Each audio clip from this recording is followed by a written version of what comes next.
waktu itu saya sudah melakukan kebohongan pabrikan untuk menghasilkan untung. Mungkin diminta cashback-nya, diminta jatahnya, tanpa dibayar, gitu. Berdampak, bermanfaat untuk lingkungan.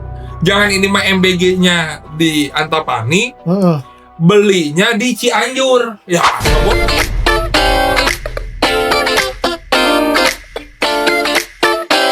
Assalamualaikum. Waalaikumsalam warahmatullahi wabarakatuh. Hatur nuhun, makasih sudah berkunjung ke Soko Guru di podcastnya dari nol. Sesuai namanya, kita akan mengupas sesuatu hal yang tentu positif ya, insya Allah untuk UMKM dan pelaku usaha, khususnya di generasi milenial nih. Kang Boni ini luar biasa ya, salah satu generasi milenial yang memang sudah masuk ke circle bisnis yang cukup tinggi ya Kang Boni. Amin ya Allah, amin. Kang Boni lagi meroket nih, ini meroket beneran ini ya. Amin. Nah, Kang Boni ini sekarang Ketua Kadin Kabupaten Bandung, Jawa Barat. Bisnisnya juga alhamdulillah ya banyak dan dampaknya juga banyak ya ke sektor-sektor yang lain dengan adanya bisnis Kang Boni. Nah, Kang Boni, sebagai pembuka nih, gimana sih Kang Boni bisa sampai tiba di titik ini? Yang saya yakin Kang Boni belum puas ya secara bisnis ya, pasti ada ingin capaian-capaian yang ditarget ya. Mungkin bisa share nih ke kita. Oke. Yang pertama, Assalamualaikum warahmatullahi wabarakatuh. Waalaikumsalam. Selamat datang di podcast dari nol bersama saya Boni Anggara. Jangan lupa follow IG saya ya, sama TikToknya. Jadi kalau ngomongin bahas judul kita dari nol, sebetulnya relate banget karena saya itu adalah salah satu pejuang bukan pewaris, gitu. Jadi kalau ngomongin dari nol, kayaknya perjalanan hidup saya itu dari -1 kayaknya. Dari -1 bukan 0 lagi tapi -1. Jadi kalau ngebahas tentang masalah flashback ke belakang, bahwa saya ini awal mula sebelum terjun ke bisnis, saya ini sudah mulai dagangan tuh, mulai berbisnis itu ngomongin bisnis dari kelas 4 SD lah. 4 SD. Saya itu sudah menjual barang apa yang ada di kulkas rumah saya.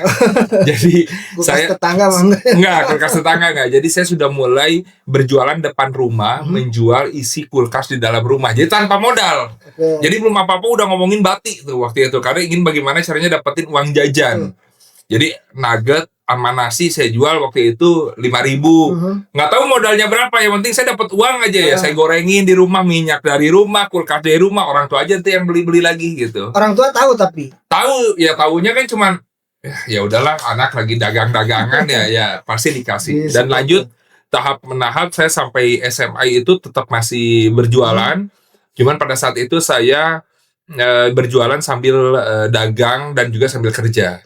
Jadi saya kerja pertama saya di konveksi sebagai jabatan direktur, tukang packing, SPB, all in lah pokoknya mah dari depan sampai belakang, dengan gaji alhamdulillah 800.000 per bulan. Tahun berapa itu? 2008 ya, 2008-2010. Usia SMA.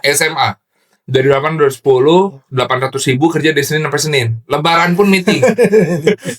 Alhamdulillah, tapi dari situ terdidik mental yang kuat. Nah itu. Gitu.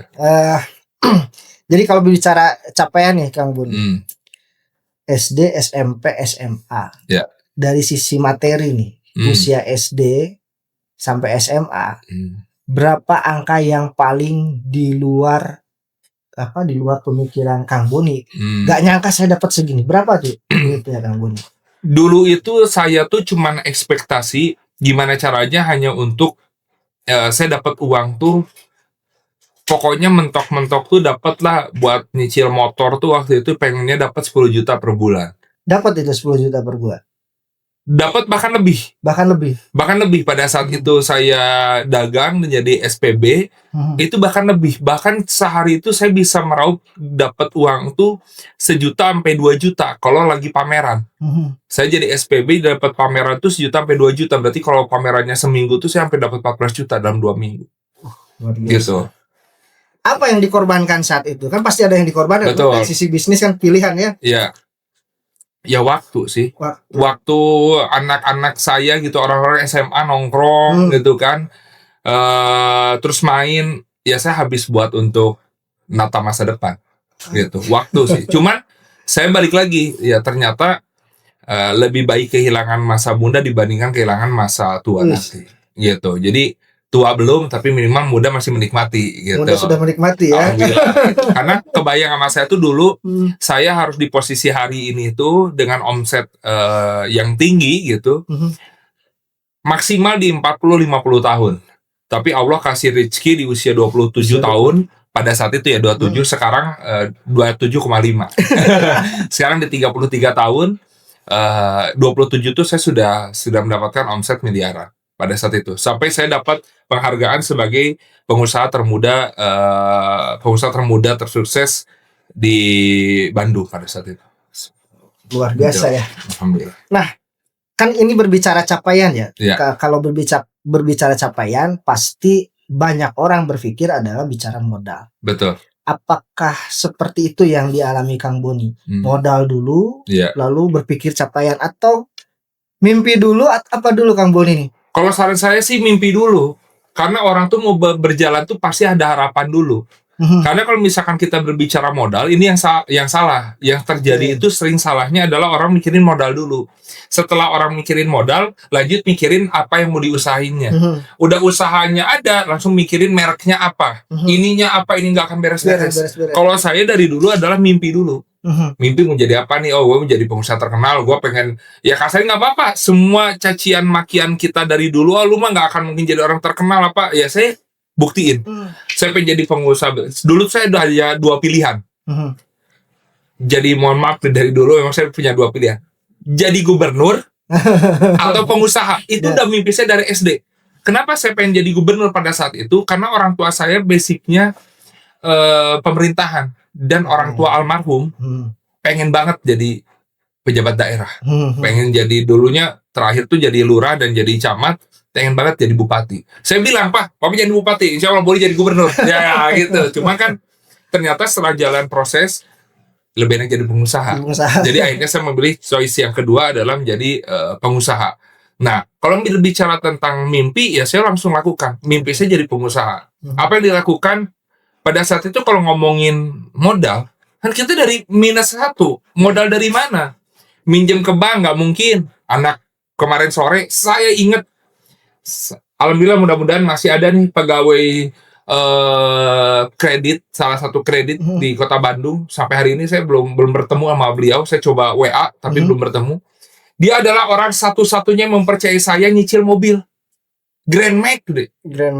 Nyicil mobil sampai dia omat-omatan, Kang, dibayarnya. Ini nama baik saya. Saya pengen ketemu dia karena berkat dia yang mempercayai saya hal itu. Dengan hal itu saya bisa Grand Max itu membawa keberkahan saya untuk ke level selanjutnya. Nah, untuk berbicara bisnisnya, ya zaman sekarang kan banyak, apalagi zaman sekarang ya. Kalau dulu mah susah lah jadi affiliate, jadi apa. Kalau sekarang kan bisa jadi affiliate TikTok, affiliate Instagram. Kalau zaman saya namanya affiliate BBM, kan nggak mungkin affiliate Facebook, tidak ada.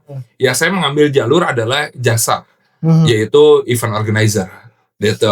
Diawalin dengan membuat event culinary night gitu pada saat itu, dan itu tanpa modal. Ya orang bayar stand, ya dari situ digolang-golang gitu.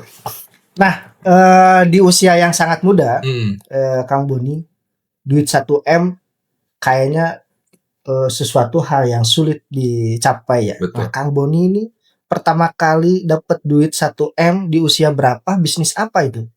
1M pertama saya di usia 25 tahun. Itu event organizer. Di IO itu. IO. Karena IO ini bisnis pengadaan barang dan jasa yang memang secara modal dimodalin orang. Ada DP 50%. Jadi otomatis nggak ada kerugian secara material kita. Nah, jadi otomatis pencapaian itu tuh diawali dengan bisnis event organizer. Tahun dia 25 tahun. 25 tahun. Ya. Luar biasa. 25 tahun. Lumayan ya Kang, 25 tahun. Dapat uang 1 miliar pada saat itu, mimpi 25 tahun ya. 50 juta juga udah gede banget. Udah gede banget ya. Tapi dapatnya 1M. Dapatnya 1M. Alhamdulillah. Nih Kang Boni berbicara ke konteks lain ya. Tadi berbicara 1M dari IO. Iya. Kan saya yakin banyak anak-anak muda Bandung yang memang dikenal sebagai anak muda yang kreatif nih. Kalau ingin mengikuti jejak Kang Boni sebagai pengusaha IO, pengusaha muda IO saat itu, apa sih yang harus dilakukan buat anak SMA deh yang mungkin sudah mulai berpikir untuk bisnis? Oke. Yang pertama sebetulnya saya punya langkah mendapatkan 1 miliar pertama gitu. Yang pertama adalah tentukan apa yang mau kamu kerjakan, nyaman dulu, tentukan bisnis apa yang mau dijalanin. Jadi IO itu hanya sebagai contoh, bukan menjadi barometer kalian harus jadi IO. Kalau bapak saing ke saya turun gitu ya. Jadi jangan diikutin teman-teman ya. IO itu sampingkan dulu. Jadi tentukan apa yang menjadi basic teman-teman mau apa bisnisnya.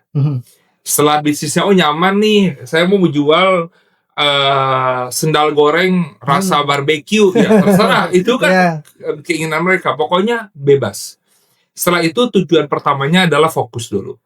Fokusnya dari segi apa nih mencapaikan untuk dapat 1 miliar ya, fokus untuk pemataan brand atau kalau disebut sekarang adalah marketing digital 1.0, tapi fokus kepada produknya. Dan jangan lupa zaman sekarang tuh orang lebih senang personal branding. Ya, jadi saya mah kan nggak terkenal, saya mah teman juga di WhatsApp cuman punya 10 orang, gimana Kang? Ya personal branding aja. Jadi karakter diri sendiri. Misalkan kalian jualnya mau dagang dengan kostum badut, ya udah konsisten. Gitu. Konsisten aja dulu. Kostum badut itu konsisten aja. Jadi gimana caranya orang fokus dulu kepada videonya, bukan kepada produknya dulu. Nanti produknya orang ngikutin lah. Dengan cara-cara ya banyak lah sekarang ya, belajar di YouTube, di TikTok, cara public speaking, cara apa, cuman minimal. Kan sekarang mah digitalisasi ini tidak perlu depan banyak orang. Promosi itu nggak perlu kayak saya dulu teriak-teriak di tenda gitu, pakai toa, pakai apa, kan nggak perlu. Kalau sekarang cukup di kamar. Mas saya di kamar gerek malu-malu kan nggak ada orang juga untuk yang nonton. Jadi tinggal upload, fokus, konsisten, dan juga produk nanti akan terbangun. Nah, setelah terbangun, karena TikTok ini kan atau aplikasi sekarang tuh random kan. FYP-nya tuh tidak berdasarkan ads saja, nggak beriklan juga mereka bisa viral juga gitu. Jadi konsisten. Nah setelah konsisten, tong langsung head on Kang. Jadi kalau udah punya duit tuh tong langsung naik setara hidupnya. Tiba-tiba dia jadi bajunya, mohon maaf gitu, mereknya adalah pot gitu ya, ada brand internasional Gucci pakai daster gitu kan, udahlah. Setara hidupnya disamain dulu, gengsinya dihilangin dulu. Dibandingkan beli mobil baru, lebih baik berinvestasi. Jadi uang yang dapat disisihkan untuk investasi emas. Bayangkan kalau kita berinvestasi emas ataupun saham apapun itulah, hari ini kan bergejolak naik gitu maksud saya. Jadi ketika kita sudah membangun brand, langkah pertamanya membangun brand, yang kedua adalah visinya adalah investasi, tidak naikkan gaya hidup. Baru yang step selanjutnya adalah tidak mencoba-coba untuk berpartner dengan orang lain. Ini godaan nih. Biasanya orang kalau godaan Kang, biasanya orang ketika banyak duit, sudah punya brandnya besar, atel Kang, pengen partneran, join gitu. Akhirnya menghilangkan fokus. Udah 10 tahun pertama mah fokus dengan bisnis yang dilakuin saat ini. 5 tahun lah minimal, barulah dia boleh join partner dengan orang. Karena kalau orang belum juga setahun 2 tahun gede terus berjoin, dia pertama basic bisnisnya belum dapat juga Kang. Pemikiran mental dia berpartner sama orang belum tentu dapat. Idealisnya juga belum tentu sama Kang. Jadi bagaimana caranya mereka tuh fokus dulu aja dengan usaha yang ada. Saya tuh baru buka ekspansi bisnis itu setelah 10 tahun Kang. IO aja terus, saya nggak tergoda dengan siapapun. Fokus, baru tidak ekspansi. Yang terakhir ya baru kalau sudah fokus, tidak join, tidak apa, udah 10 tahun nih, ya barulah buka peluang yang baru. Nah, tapi kan kalau berbicara ya Kang, itu mah mulusnya aja kan. Bagaimana Kang cara-cara mendapatkan viewers yang besar, bagaimana mendapatkan customer yang bagus gitu. Ya, pertama personal branding, kedua lakukan marketing selling atau marketing hypnosis sales atau marketing bohong tanpa merugikan orang lain. Itu yang saya lakukan. Dulu tuh zaman Facebook, Kang, saya udah jualan legging, Kang. DP-nya cewek cantik, Kang. Jualannya legging, karena kalau saya yang jualan laki-laki nggak akan yang beli, kan. Jadi triknya nih buat teman-teman. Jadi marketing bohong tuh kita boleh berbohong tapi produk yang nyata. Karena kalau orang beli produk wanita dibeli lagi sama wanita itu match-nya enak. Tapi kalau dengan lawan jenis orang ya kadang jaga jarak gitu. Beda cerita kalau offline. Kalau offline kan ketemu dengan SPB itu seperti biasa aja. Saya pada saat itu melakukan itu. Terus apa yang saya lakukan? 2010 saya sudah melakukan hal yang dilakukan hari ini, Kak. Ini hanya dari nol nih bocoran bokil nih. Waktu itu saya sudah melakukan kebohongan publik, Kak, untuk menghasilkan untung. Pengakuan beresiko nggak nih pengakuan? Menurut saya sih itu yang dilakukan hari ini. Oke. Ya, itu saya ya. Kalau yang lain nggak tahu. Tapi kayaknya sih sama ya. Pada saat itu saya udah pack barang saya, ratusan karung, Kang, terjual. Padahal nggak ada yang beli, Kang. Tapi saya bikin konten video itu sebanyak itu, Kang. Sampai saya lubangin karung saya di bawah, saya kontenin video. Thank you guys, terima kasih guys. Keluar nih, asupkan nih, asupkan nih, ikat, ganti karung, masukin lagi. Akhirnya orang ketika sudah terhipnotis otaknya, dia jualan naon sih? Sampai selaku itu gitu. Selaku itu, check out. Bahasa sekarang check out, pada waktu itu order. Orang langsung order. Bayangin kalau sama akad, status saya foto doang, kan, monoton, kan, di slide sama orang lain. Jadi pada saat itu 2010 loh, Kak.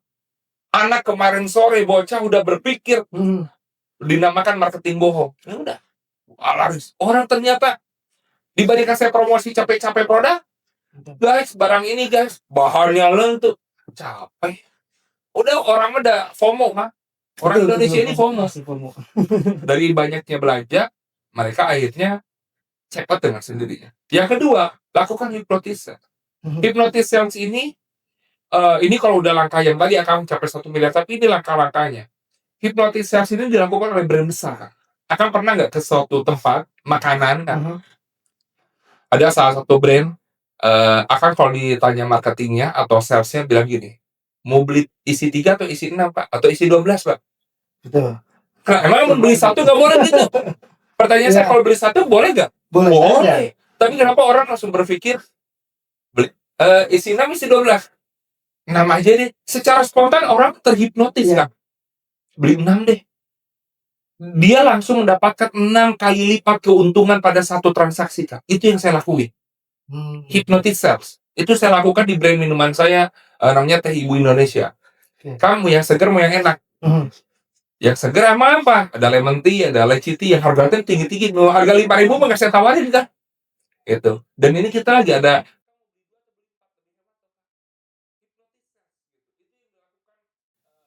pada saat dulu hingga saat ini. Jadi ketika anak-anak sekarang jangan bangga kalau satu ya, Kak, oke. Sayang banget itu. Langsung tawarin, Kak, ada special price nih, Kak. Kalau beli 6, Kakak mau beli 6 atau beli 12, Kak? Kakak mau beli 3 atau beli 4, Kak? Belum apa-apa ditembaknya gitu. Pertanyaan saya kan nggak mungkin orang kalau udah ditembak gitu. Orang Indonesia itu terkenal orang nggak enakan, Kak. Betul. Kalau kejadian kayak gitu. Betul. Ya bener nggak? Akan kalau udah ditawarin gitu tuh kayak terus nggak ada pilihan gitu. Nggak ada pilihan dan ingin menunjukkan jati diri, kan. Ditantang nih beli 6 beli 12. Orang Indonesia pasti seneng, Kang. Gila, emang gue nggak mampu beli 6 beli. Ya, itu yang seneng. Harusnya pembisnis hari ini tuh pinter mengambil mengambil sifat. Jadi kita berbisnis bukan tentang menjual produk saja, tapi menjual karakter sifat, Kak. Di IO, saya kalau menawarkan sesuatu, saya suka bilang, Kak, include media ya, gitu. Nah, gratis. Padahal udah saya masukin di budget. Jadi luar biasa sekali teman-teman, terkhusus nih buat Gen Z nih dari senior Gen milenial. Saya yakin apa yang tadi diungkapkan Kang Boni berdasarkan pada realita, pada pengalaman dan saya mengetahui beliau dari berbagai literasi dan pemberitaan. Kang Boni ini memang punya pondasi bisnis sangat kuat ya, dari sejak usia sangat muda, sejak SD sudah berjualan. Ini menjadi poin pertama kita, Kang Boni. Bagaimana Kang Boni menelurkan tadi pengetahuan kepada penonton dari nol. Mudah-mudahan bisa dilakukan dan dicontoh. Oh, silakan Kang Boni. Santai saja. Terus ini Kang Boni, kan saya baca-baca nih di web-web pemberitaan. Kang Boni ini termasuk pemuda langka ya. Oh, Masya Allah. Emang saya masuk ke dalam jajaran World Generation apalah gitu ya. Di usia muda ini sudah masuk ke top jabatan di Kadin sebagai ketua dengan dinamika. Meskipun Kadin itu pengusaha, tapi intrik politiknya ya saya tahu dan kita semua tahu ada. Di usia muda pengusaha yang mungkin bagi lawan politik dalam tanda kutip saat itu ya tidak akan terlalu berat lah lawan Kang Boni. Tapi faktanya Kang Boni bisa meyakinkan pemilih masuk pada wilayah saya menitipkan amanah ini ke Kang Boni.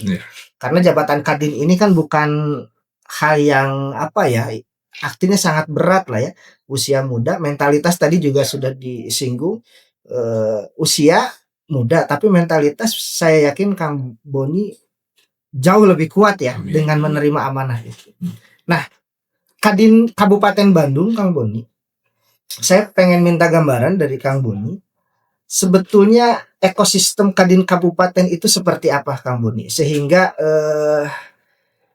semua pengusaha muda maupun yang sudah agak senior bisa percaya dan mau berbisnis dengan Kadin, baik itu yang swasta maupun dengan pemerintahan. Oke. Yang pertama memang berbicara tentang Kadin, Kang. Yang pertama qadarullah. Jadi tujuan saya menjadi ketua Kadin, satu poin adalah ikhlas. Kedua, tidak punya tujuan ingin dapetin proyek ini, nggak ada. Tujuannya hanya satu. Saya sebagai warga Kabupaten Bandung ingin lihat tempat saya tinggal, daerah saya tinggal, ekonominya naik. Masa iya sih saya terkenalnya hanya di Jakarta, di Bandung gitu. Padahal saya warga kabupaten. Betul. Pengen cuma naikin warganya kabupaten, ya dibantulah bareng-bareng untuk naikin ekonomi, naik kelas. Dengan punya tagline, saya tuh Kadin Beunghar Babarengan. Dia orang Beunghar Babarengan gitu. Jadi jangan hanya orang-orang itu Beunghar teh eta we gitu. Jadi ayo Beunghar Babarengan, naikin ekosistem, naikin ini. Itulah yang membuat mungkin para senior, para melihat keikhlasan. Karena saya tidak punya tujuan untuk mengambil sesuatu jatah apapun nggak ada. Saya tetap mau jadi ketua Kadin mau enggak, saya tetap ingin tujuannya hanya meningkatkan ekonomi Kabupaten Bandung. Itu tujuan saya. Ya sudah saatnya ketika saya dititipkan Allah dengan di tahap ini, sudah saatnya saya berdampak dan bermanfaat. Gitu. Sudah bukan, jadi tidak lagi memikirkan untuk urusan memperkaya diri lagi nih gue jadi ketua Kadin, gue gini-gini, enggak. Tidak ada sama sekali. Yang ada saya malah sering ngeluarin duit gitu. Ya, borong UMKM, bikin pelatihan, sekarang lagi bagi-bagi CSR paket usaha gratis dan sebagainya. Bahkan seperti itu mungkin yang dilihat oleh senior dan teman-teman pengusaha lainnya. Ditambah, ya saya meyakinkan dari media sosial bahwa semua kerja saya tampilkan di media sosial. Saya terbuka apapun itu. Jadi dan pada prinsipnya saya akan membuat Kadin Kabupaten Bandung sebagai barometer Indonesia. Gitu. Sekarang staffing sudah ya? Pengurus berapa orang? Pengurus itu kurang lebih hampir 90 orang. 90 orang. Termasuk ada WKU itu ada 22 orang. Seperti itu. Dari sisi kerjasama yang sudah berlangsung ya, Kang Boni. Dari sisi soliditas nih pengusaha Kabupaten Bandung, khususnya di Circle Kadin itu seperti apa, Kang Boni? Yang pasti kita sudah secara kolaborasi sudah bertumbuh. Jadi sesama pengurus sudah mulai join partner dari segi bisnisnya masing-masing. Kedua, jadi kalau dulu atau mungkin saya nggak tahu, kalau saya ingin dapatkan sesuatu investor itu dulu harus temu investor dulu. Kalau sekarang di Kadin Kabupaten Bandung semuanya adalah investor semua nyariin injekan dana. Jadi saya tidak sulit untuk menggabungkan antara pengusaha A dengan pengusaha B. Kedua, Kadin hari ini sudah berdampak untuk kegiatan prioritas Presiden, yaitu kami sudah membangun hampir 30 dapur makan bergizi gratis di MBG. Jadi itu juga sudah berdampak. Ketiga, pertumbuhannya selain dari Kadin pengurus serta keluar, itu kami sudah merangkul UMKM untuk berinvestasi dengan cara menjadi suppliernya MBG. Seperti itu. Jadi sebetulnya secara lingkaran Kadinnya sendiri, padahal saya baru ditentukan di bulan Juli, ya sampai hari ini alhamdulillah lah sudah, ya menurut saya sih saya sudah bekerja secara maksimal gitu. Tinggal saya tingkatin lagi maksimalnya lagi gitu. Mudah-mudahan Kang Boni, kalau lihat tadi circle dari Kadin yang sudah berdampak ya, artinya kan ekosistem Kadin ini benar-benar bisa ke grassroots ya. Betul. Ke masyarakat, misalkan tadi seperti dapur, pelatihan, dan itu memang sangat dibutuhkan. Nah ini dari kerjasama Kadin dengan pemerintahan Kabupaten Bandung seperti apa Kang Boni? Karena kan banyak di beberapa, batuk dulu ya kalau ngomongin itu ya. Di beberapa jadi batuk beneran. Di beberapa lembaga Kadin ya, di daerah lain, biasanya ada yang harmonis, ada yang tidak harmonis nih. Nah Kang Boni sendiri seperti apa nih? Kan biasanya menganalogikan Kadin dan pemerintahan dengan lingkaran bupati itu seperti keluarga ya, bapak dan anak asuh gitu. Kang Boni merasakannya seperti apa? Saya pribadi pada prinsipnya, saya sama pemerintah daerah itu karena saya jujur saya tuh orang baru kan. Di kabupaten tuh terkesan orang baru kan. Orang baru tiba-tiba jadi ketua Kadin gitu. Jadi orang mah taunya saya ini adalah orang Jakarta kan. Orang Jakarta, orang mainnya di Bandung kota gitu. Padahal orang kabupaten. Nah, jadi salah satunya adalah orang tuh tidak nyangka bahwa seorang Boni ini bisa jadi ketua Kadin. Itu dulu poin pertama. Kedua, harmonisasi. Keharmonisan saya dengan pejabat daerah alhamdulillah terjalin sangat baik. Dengan Wakil Bupati Ali Syakib, dengan Pak Bupati Pak Dadang, berjalan cukup baik. Hanya saya memang orang awam dan saya tidak paham. Saya tuh orang entertain banget gitu. Karena basicnya saya adalah penyanyi, MC gitu. Jadi kan kontennya gitu. Jadi saya sama Bupati dan Wakil Bupati alhamdulillah terjalin harmonisasi, dan saya menganggap bahwa saya ini adalah mitra strategis pemerintah untuk mempromosikan Kabupaten Bandung dari segi ekonominya.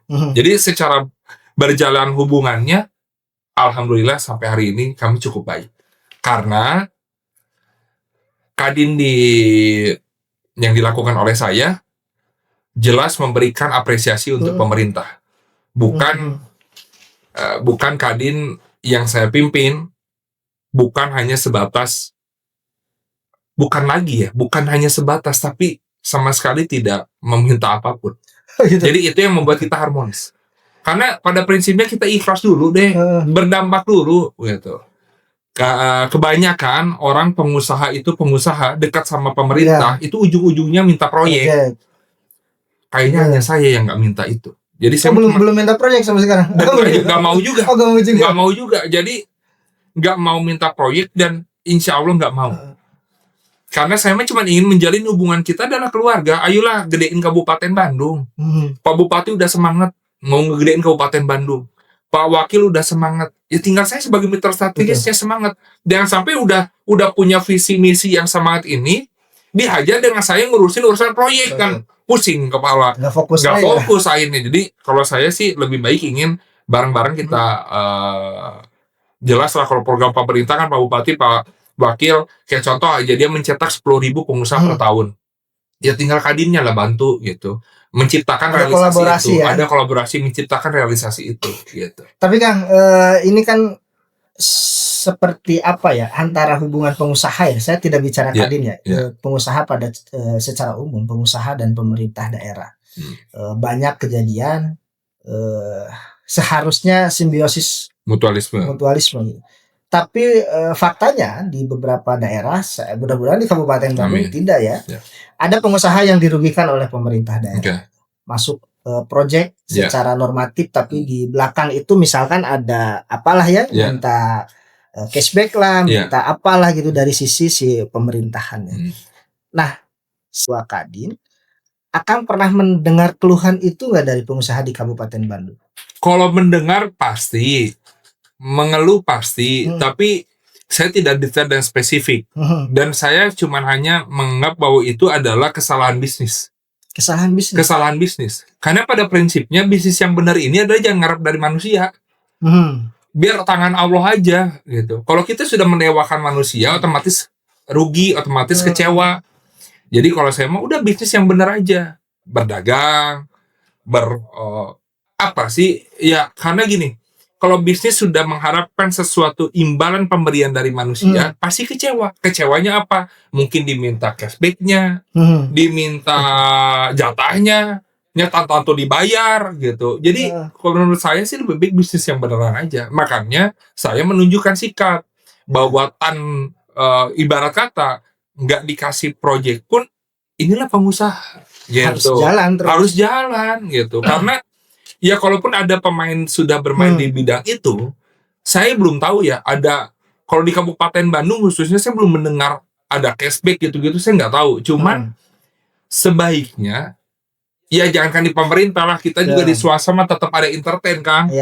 Lu dapat proyek IO, ya makan-makan yuk makan gitu kan. Saya juga melakukan itu, tapi bagi saya itu bukan suatu cashback, tapi lebih ke, kalau saya lebih ke ya makan aja lah sama partner gitu, sama klien gitu kan.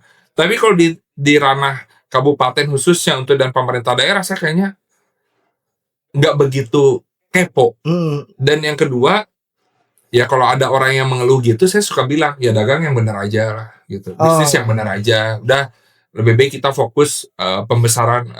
Kalaupun ada yang menjalankan seperti itu, ya saya juga nggak mau ikut campur lah, itu sudah pilihan mereka gitu. Mereka mau mainin project dari pemberian pemerintah, ya silahkan gitu. Asal saya selalu bilang bahwa ada beberapa poin kebijakan pemerintah itu biasanya begini gitu. Contoh misalkan khawatir kepala dinasnya dirotasi. Nanti ketika lagi proses mau berjalannya proyek, ternyata keputusan kepala dinas yang baru beda lagi. Yaitu saya selalu memberikan kehati-hatian.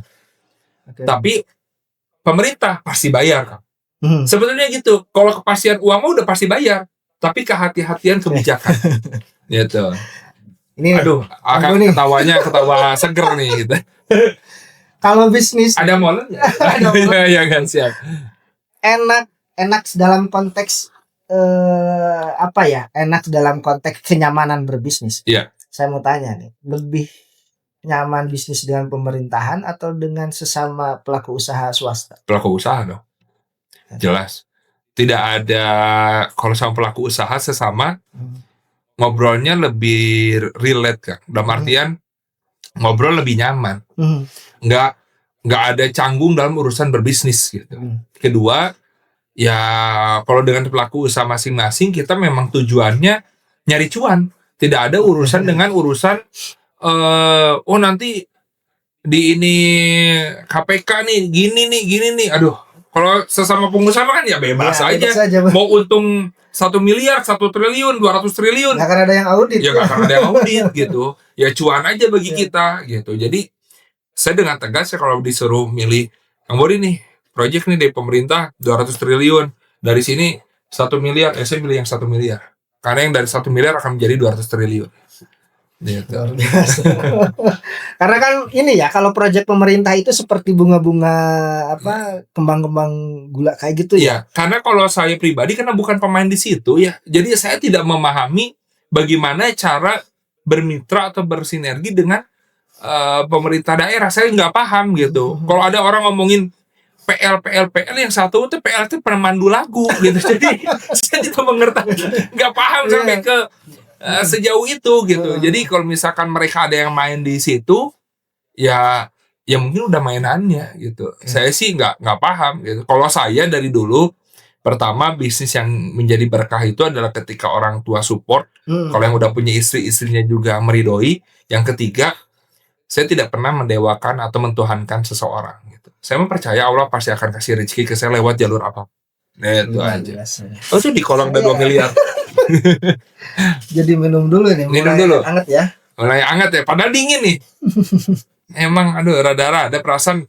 Saya tadi cuman lagi mikir tuh ngebahas tentang UMKM 1 miliar gitu. Ini memang canggih, ini hostnya canggih nih. Nih Kang Boni, saya akan siap menjawab apapun pertanyaan. Ini ada yang menarik ya di 1 tahun terakhir nih era Prabowo. Menarik terus perasaan ya kan. Siap. Karena memang Kang Boninya ya. Ini perlu ada semacam choice ya Kang Boni ini. Bagi saya maaf ya, saya meluarin kosakata unik ya Kang Boni ya. Siap. Dengan segala kekurangan dan kelebihan luar biasa di usia mungkin dari sisi usia saya lebih muda. Tapi untuk nyampe 1M sulit nih. Artinya saya perlu banyak belajar lah mewakili yang di rumah ya. Nah, Kang Boni ini kan basic sudah jelas pebisnis, sekarang ketua Kadin meskipun circle bisnis tapi ada intrik politik ya, tetap mau nggak mau. Terus juga saya tahu Kang Boni ini sebelum jadi Kadin ya sudah berkiprah di MBG tadi yang Kang Boni sebut ya. Artinya sebelum jadi Kadin Kang Boni sudah punya beberapa dapur nih ya. Sekarang sudah berapa dapur nih di total dari awal? Jadi kalau saya akan klarifikasi sedikit ya. Kalau tadi ngomongin katanya Kang Boni nggak main proyek pemerintah. Pemerintah daerah ya Kang? Betul. Pemerintah daerah saya tidak main. Tapi ketika ada peluang dari pemerintah pusat, nggak saya ambil. Tapi saya berikan manfaat kepada teman-teman yang main di situ. Oke, disalurkan lagi. Disalurkan aja lah, dan kita mau bermanfaat ya. Nah, salah satunya adalah program makan bergizi gratis.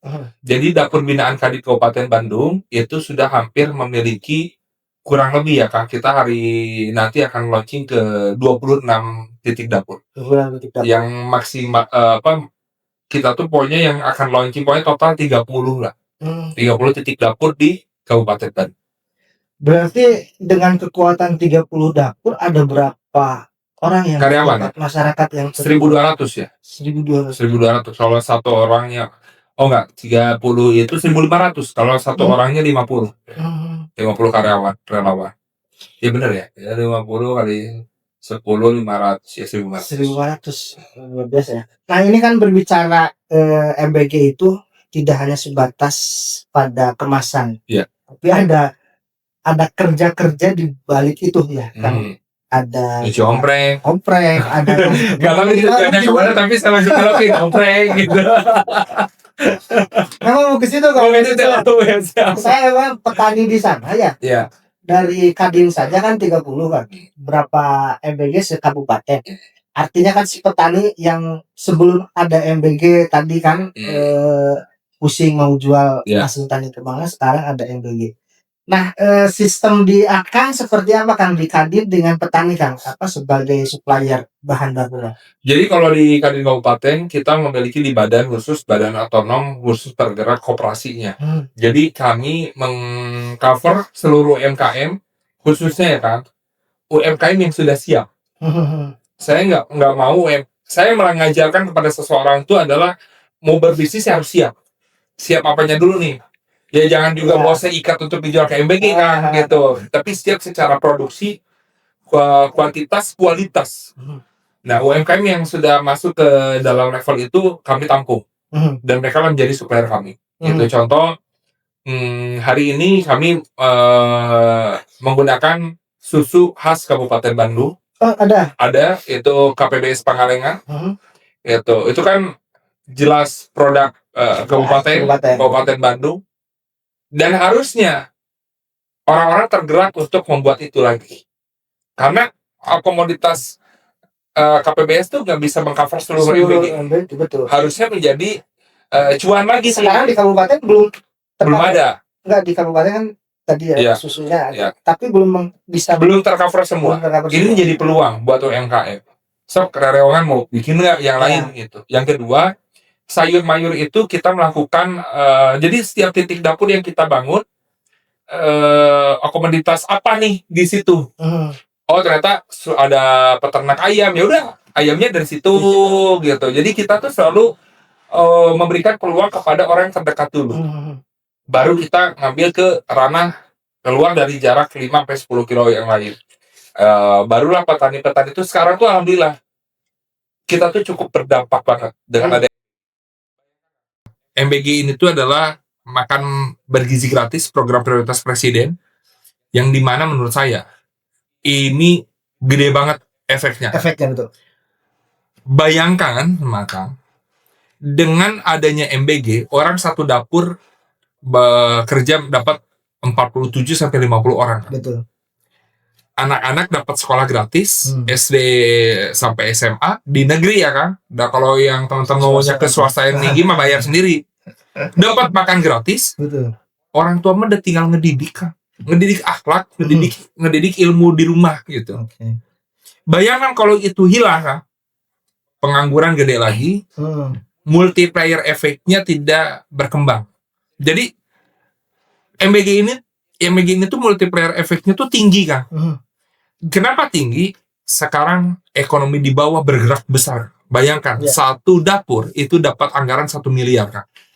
Satu dapur dapat anggaran 1 miliar. Kalau ternyata di Kabupaten Bandung ada 360 aja. Berarti satu bulan muter 3,6 triliun kan di Kabupaten Bandung. Bener sih ya, aduh saya takut ke hitung-hitungan. 1 miliar kali bener ya, hitung dulu berapa ya? Liar nih jadi nauge. Artinya ada uang besar yang berputar di Kabupaten Bandung, dan itu seharusnya berdampak. Harusnya berdampak. Asal pemilik mitra dan MBG-nya sesuai dengan arahan atau sesuai dengan niat kayak saya, berdampak, bermanfaat untuk lingkungan. Jangan ini mah MBG-nya di Antapani, belinya di Cianjur, ya ngebodor gitu, tidak akan berputar secara.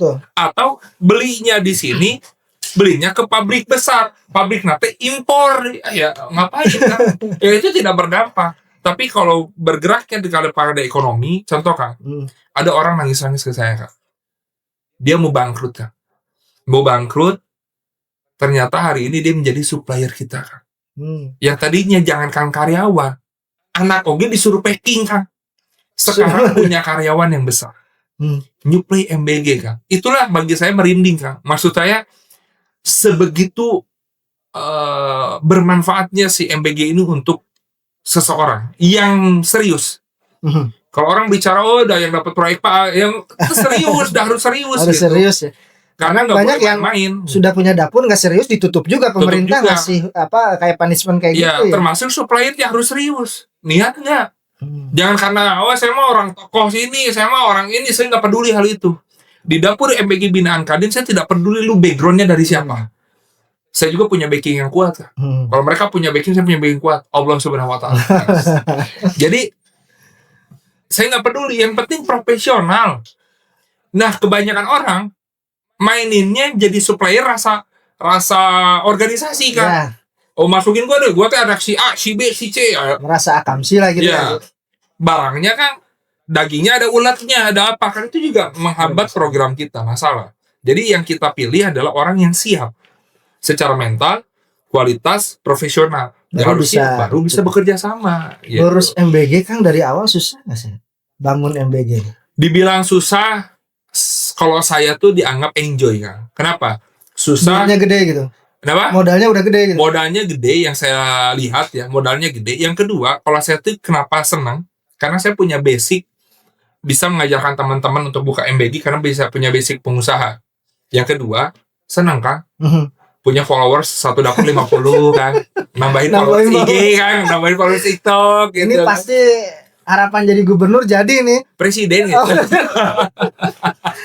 Kang, saya banyak mengikuti tentang cara bikin dapur ya. Artinya dari siapa yang pengen punya dapur gitu kan. Banyak di sana keluhan lah mungkin ya netizen atau rekan-rekan yang memang sering kita diskusi. Katanya ini bikin MBG itu harus nembak titik. Satu titik itu dari harga terendah sampai termahal 300 juta, 200 juta. Kesayain aja kan, banyak uang saya kan. Terus sudah minta jatah di depan, ada ompreng 100 perak, 200 perak sampai berperak-perak gitu. Itu memang kayak gitu Kang, atau Akang punya cara sendiri sehingga cara itu tidak dipakai gitu? Kayaknya mereka nggak kenal Boni Anggara kan, gitu. Kalau kenal Boni Anggara kayaknya nggak ada skema gitu kan. Gitu. Jadi kalau MBG binaan Kadin Kabupaten Bandung, yang saya lakukan adalah pendekatan secara emosional dan people to people-nya nyampe kan. Saya dengan pihak BGN itu people to people-nya tujuannya sama, meningkatkan ekonomi dan juga menjadi prioritas untuk anak bangsa kan. Jadi nggak ada istilah mau titik sekian ratus, nggak ada kan. Tapi kalau mereka mau ngasih saya 1 miliar, saya terima kan. Jadi kalau di bawah itu saya nggak terima kan. Jadi harusnya sih skema itu tidak terjadi. Karena pertanyaan saya mau dari mana mereka menyetorkan itu? Karena yang pertama, MBG ini buat ibu-ibu nih.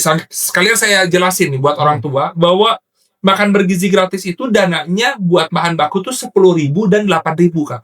Bukan 15.000, bukan 13.000, tapi 10 dan 8.000. Operasional itu dilakukan sesuai penyesuaian atau sesuai kebutuhan. Operasional harian. Ya, itu nggak bisa dianggarkan berapa, tidak ada. Juknis yang sekarang berbicara penyesuaian. Barulah mitra mendapatkan insentif. Nah, ketika insentifnya dapat 6 juta, mau setor sana sini mau nutup kan? Nggak akan nutup kan? Belum balikin modal dapur aja 1,5 sampai 2 miliar kan mereka. Kalau ternyata dikuras sana sini berapa tahun mereka harus BEP kan? 6 juta anggap kali 20 hari, kali 24 misalkan, 140 juta. Kalau modal 2 miliar, mereka minimal 1,5 tahun kan? Ya 1,5 tahun teh mudah-mudahan terus berjalan kan? Programnya. Ya, kalau ternyata amit-amit ya kita berbicara pengusaha. Enggak, babak belur kan. Kalau dari awal udah ada potongan begitu, ya mereka mau hidup dari mana kan? Gitu. Kalau saya, ya makanya saya mah di Kadin, ya udah benar jalan. Dia udah lakukan aja yang maksimal gitu.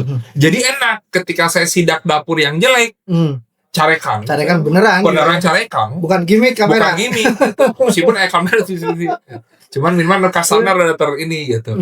Ya memang kita lakukan seperti itu. Jadi profesional itu terjalin. Nah, apa yang saya harapkan Kang, terus Akang apa sih ngarepin Kadio berdampak, Kadio bermanfaat, ini tujuan akhirnya apa sih Kang? Ya cuman pengen hidup jadi orang yang bermanfaat aja gitu. Siap Kang Boni. Luar biasa ini. Kejawab semua, sampai bingung nih. Sekarang hostnya sampai bingung mau apa yang saya nanya Kang. Jadi teman-teman yang di rumah nih, luar biasa ya dari perjalanan Kang Boni.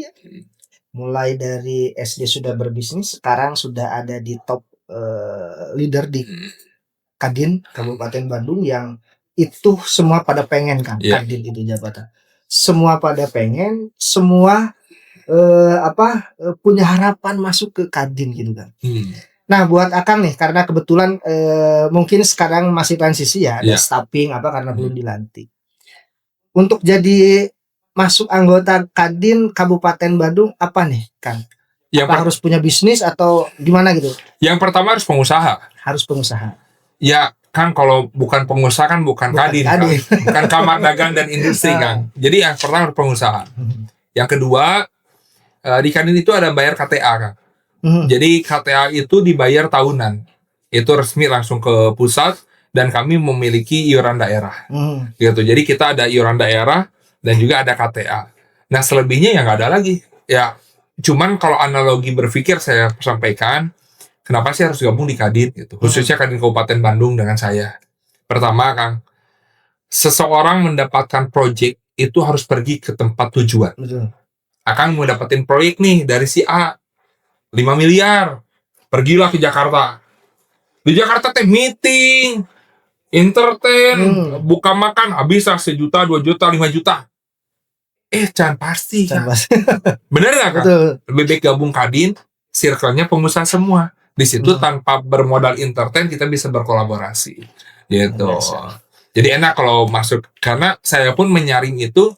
Bahkan di link formulir pendaftaran saya sebut apa tujuan masuk Kadin. Apa ini, apa yang kalau misalnya tujuan masuk Kadin apa? memperkaya diri atau apa ya, kita kan ada inilah ada spek untuk mereka masuk Kadin gitu. Oke, terima kasih Kang Boni. Sama-sama Kang. Turun pisan ya waktosna. Saya minta yang terakhir nih. Siap. Karena saya yakin Bandung itu anak mudanya kreatif, cerdas, apalagi ditambah MBG. Alhamdulillah. Berlipat tuh kecerdasan. Ini buat anak-anak Bandung, anak-anak Soreang. Saya minta bukan ketua lah ya, semacam motivasi nih buat khusus dibuat anak-anak SMA-nya Kang Boni supaya dapat 1 miliar pertama nih anak-anak Soreang gimana? Yang pasti yang pertama buat teman-teman, jadikan hari ini adalah langkah menuju masa depan yang cerah. Jadikan hari ini adalah untuk tujuan masa muda, masa tua yang ongkang kaki. Jadi hari ini dibandingkan kalian sibuk pacaran, lebih baik sibuk cari cuan. Karena udah dapat cuan mah pacar juga dapat yang cantik. Atur nuhun Kang Boni. Sama-sama. Amin. Sukses buat Akang. Amin. Terima kasih. Assalamualaikum warahmatullahi wabarakatuh.